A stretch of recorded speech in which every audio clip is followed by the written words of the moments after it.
The 10-minute drill. This is a big one. Covered by Universal Roof and Contracting. The difference is universal. On 1010XL. Let's go, let's go, let's go. Hit it. All right, some sports concepts and rationalizations. At the end of the 10-minute drill, Beef will hand out a prize pack. I believe we're handing out a free meal today, if not mistaken. Is that correct? We're going to hook up one Lucky Guggen at the end of the 10-minute drill. We're dinner for two on us at Sonny's Barbecue. I asked this question during the break. I posed it, and I'll pose it again just because it was curious to me. But I was watching NBA last night, the post-game show with Chuck and Shaq and the fellas. And I'm curious as to why, when they do interviews, the NBA guys wear masks. Because, I'm all for wearing masks. I don't care, but they're in the bubble. They just played a basketball game. If they have COVID, there'll be no more NBA playoffs. They're not in front of media. It's a Zoom, right? That's dumb. Appearances, I guess. Is it just appearance? I guess. I don't know what other, maybe they have a rule. Well, yeah, maybe. I understand making the reporter wear one, but the player themselves that's dumb, I think. It's just precautionary. Maybe but you're in a room by yourself. I don't know. I can't keep up. Do they say if you wear the mask, it keeps you from getting it or it keeps you from giving it? Which one is it again? It's both. Well, there's one, though, that's more, right? Yeah. Anyway, so I was just curious about that. And I'm sure they wear it, when they're walking around in the bubble, although if they're all negative, again, you wonder. Do you want to get into this Jan deal or do you want to bounce around and – What do you mean? This article on let's go. Yannick Ngakoue to kick it around a little bit, where he could land, why the Jags could call his bluff. Former third-rounder. He's made $4.671, $318,000 over the first 4 years of his career, Jeff. Okay? Mm-hmm. He's scheduled to make $17,788 this year, and he doesn't want it. Specifically, he doesn't want the money from the Jags. The team that drafted him designated him as a franchise player. He's a 25-year-old pass rusher, collected 37.5 sacks in his first 4 seasons, wanted a long-term contract, but more significantly wants out of Jacksonville. The July 15th deadline for negotiating long-term deals passed. He can no longer get the contract until next offseason. He still might be able to get himself out of Jacksonville via trade. If a team trades for Ngakoue, he won't be able to get the long-term contract as the acquiring team would be bound by the same franchise tag, right? This is just kind of reliving everything that we've you're talked about. You're gonna have to. The one thing that's probably bears repeating. I'm not sure everyone is completely up to date on that, but yeah, they have to find someone who can agree to a long-term deal with him that would, I guess, go in place after the season because they can't do it now. Indications are he wants out of Jacksonville no matter what. So if he got dealt, he would play on the $17.788 million franchise tag for his new team. In fact, the Jags can't officially trade him until he signs that tender, which he has yet to do. Which he will do when the trade is Meantime, complete. He remains away from the team without penalty since franchise players who have not signed their franchise tenders are not officially under contract on their team's rosters. Do you follow? Yeah, it's all, everybody this is all standard stuff. It's a fascinating situation to watch as the NFL regular season speeds closer. The Jags season opener is 18 days away. Ngakoue is one of their best players. He says probably their best player. He has made it clear he doesn't want to be there. Do they give him what he wants and send him packing? Do they hold firm and dare him to sit out? Do they find a way to mend fences and get him in the fold for 2020? There are a lot of ways this can go. After conversations with various league officials over the past couple of weeks, we've put together a primer on where this and Ngakoue could be headed and when. All right? First, would Ngakoue really sit out regular season games? Graziano, it sure feels that way. Showed no indication he intends to sign the tag and go to training camp. Changed his agent from Ari Neeson to Charlie Fields, even though he can't negotiate a new contract until January at the earliest. He has publicly feuded with Tony Khan on social media.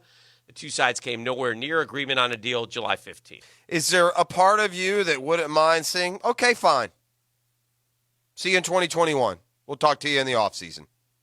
Oh, you don't want the money? Like okay. The vindictive part of me probably I don't know a if that's little bit, vindictive. Yeah. I'm protecting my rights. You want me to give you away just because you say so? Oh, no, I'm not giving. Well, they're not. They've made it clear they're not going to do they're that. not getting a first-round pick, Dan. Yeah. So we're talking right as they keep saying a second-rounder's not enough, and there's no one offering a first-rounder.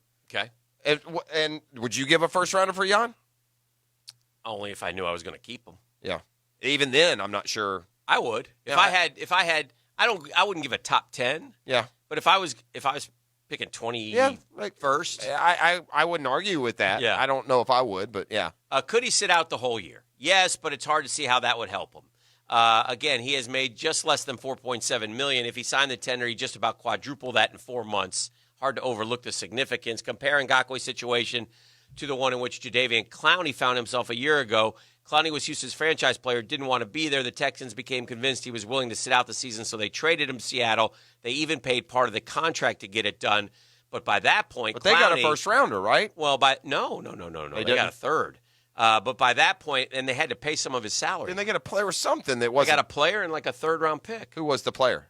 A good one, like Okung or one of those guys. I'll have to look it up. I don't remember it being point, such a terrible deal for Clowney. Had made just $28 million. Already made $28 million, far more than Ngakoue has made now. Ngakoue really kind of can't sit out the whole year, not if life-changing NFL money is what he's after. To look at a recent example, Le'Veon Bell sat out the entire 2018 season with the Steelers rather than play on a franchise tag, but that was the second year in a row he'd been franchised. So the point being, these guys had all made their money. So when would Ngakoue have to show up? If I was Ngakoue, I would just use the time-tested, completely doable strategy of sign your tag and then just say your back hurts. That seems to work around here. Yeah. If he doesn't sign the tender by the Tuesday following Week 10 of the regular season, then he's not allowed to play in the NFL in 2020. He already accrued the 4 seasons necessary for unrestricted What is that date? agency. That's an important one. By when? Week 10 of the regular season. That's a long way away. And it's hard to imagine the Jaguars franchising him again next spring and going through this a second time. Yeah, that's not happening, by the way. So he would just become a free agent at the end of the year if he doesn't. I think so. Nothing but happens. It's my guess. But with the salary cap almost certain to drop by about $23 million per team next season, sitting out a year and trying to hit it big in free agency isn't necessarily the smart play. Look at Clowney, who actually did play, had a good 2019, and still hasn't found the contract he was seeking. If, however, Ngakoue waited until the Tuesday following Week 10 and then signed his tender and showed up, he'd get 7 weeks' worth of paychecks prorated off the $17.788 million number. He'd make a total of $7.32 million for 2020, which works out to be about 150% of the total amount of money he's earned over the past 4 years. Yeah. And that's sticking it to the club too, right? Well, it's hard. It's hard to be a team that's down on its luck because there's no team. You just got a bunch of individuals that only care about themselves. That's what's happened around here. One more point on this before we move on. It's not a normal year. The possibility of the season having to be canceled due to the coronavirus looms until the season ends. Players are not getting paid for games that get canceled once the season starts. If Ngakoue wants to wait until midseason and the NFL cancels the season in Week 7, he'd get nothing. So will the Jags? I wonder if the Jaguars had made the moves at coach and GM if it'd be a different story. Like if he'd be willing to. Good question. So will the Jags just call his bluff? It's possible. The Jacksonville front office can't love the idea of sending the message to its locker room that sitting out and complaining will get the player what he wants, especially after Jalen Ramsey forced his way out. Bad trend. It's absolutely possible the Jags will just wait and see how Ngakoue is about missing games and reevaluate if he's still doing so by the October trade deadline. I'm starting to not care as much about the implication, they say, of giving a player. Listen, if you have a roster full of guys like that, you're not going to win anyway. Very few players are that selfish and that obnoxious to do what Jalen did or to take the stance that Yannick is. And, the other side of giving in to the guy and sending a message to the locker room, you're also sending a message to the locker room of we want guys that want to be Jaguars. Sources say the team's willing to give up second-round picks, but the Jags are holding firm they want a first. Teams aren't keen on giving up a first-round player if they're only guaranteed for a year. Houston dealt Clowney to Seattle for a third-rounder plus Jacob Martin and Kiki Mingo. Blech. What were they now? Jacob Martin and Kiki Mingo. Yeah. And a third. And the Texans still had to pay half of Clowney's salary to get that deal done. Jacksonville would have to cave significantly from its current position to do a deal like that unless the Jags soften their negotiation stance or some team ponies up. Does Ngakoue's bluff looks like the way they'll go, or calling Ngakoue's bluff? Does Ngakoue have any say where he goes? Yes. As mentioned earlier, he's not technically under contract with the Jags, so if hypothetically the Jags worked out the terms of a trade with a team and it was a team Ngakoue did not want to play for, he could refuse to sign the tender. Who are the teams most likely to trade for him? All right, he gives 5 teams. The Jets. They have extra first-rounder they got from Seattle in the Jamal Adams trade. They could meet the Jaguars' demand, flipping the pick they got for Adams to get Ngakoue would feel like a win if Ngakoue wanted to be there long-term, which Adams did not. Ngakoue is young, so investing in him beyond this season is not out of the question for a future-focused organization like the Jets, which would be funny if they ended up, because we often talked about would you trade Jamal Adams for Yannick Ngakoue, but maybe the pick you got for one of the picks you got, you'd be willing to deal. The Seattle pick, which would probably be in the 20s, I would take that if I was Jackson. I would too. I'll take a first rounder. Yeah. And but I'm not doing it. I will just let him sit all year and not pay him if I'm not going to get good value in return. Because at some point, the team has to protect its collectively bargained advantages.